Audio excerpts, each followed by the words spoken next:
വിവാഹ ദിനത്തിൽ മേക്കപ്പ് ചെയ്യാനുള്ള യാത്രക്കിടെ അപകടത്തിൽപ്പെട്ട ആശുപത്രിയിലായ തുമ്പോളി സ്വദേശിനി ആവണി ആശുപത്രി വിട്ടു.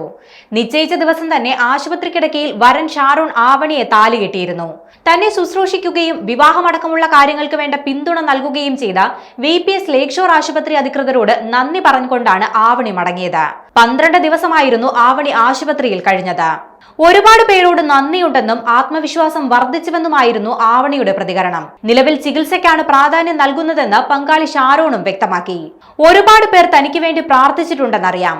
വേറെ സംസ്ഥാനങ്ങളിൽ നിന്ന് വരെ ആളുകൾ വിളിക്കുകയും മെസ്സേജ് അയക്കുകയും ചെയ്തിരുന്നു. എല്ലാവരോടും ഒരുപാട് നന്ദിയുണ്ടെന്നും 2 കുടുംബങ്ങളുടെ പേരിലും നന്ദി അറിയിക്കുന്നുവെന്നും ആവണി പറഞ്ഞു.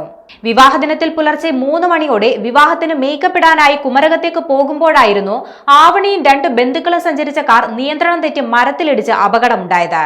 പരിക്ക് ഗുരുതരമായതിനെ തുടർന്ന് ആവണിയെ VPS ലേക്ക് ഷോർ ആശുപത്രിയിൽ പ്രവേശിപ്പിക്കുകയായിരുന്നു. പിന്നീട് വീട്ടുകാരുടെ ആവശ്യപ്രകാരം നിശ്ചയിച്ച മുഹൂർത്തത്തിൽ തന്നെ ആശുപത്രിയിലെ അത്യാഹിത വിഭാഗത്തിൽ വെച്ച് ആവണിയുടെയും ഷാരോണിന്റെയും വിവാഹം നടന്നു. ചേർത്തല ബിഷപ്പ് മൂർ സ്കൂളിലെ അധ്യാപികയാണ് ആവണി. ചേർത്തല KVM എഞ്ചിനീയറിംഗ് കോളേജിലെ അസിസ്റ്റന്റ് പ്രൊഫസറാണ് ഷാരോൺ.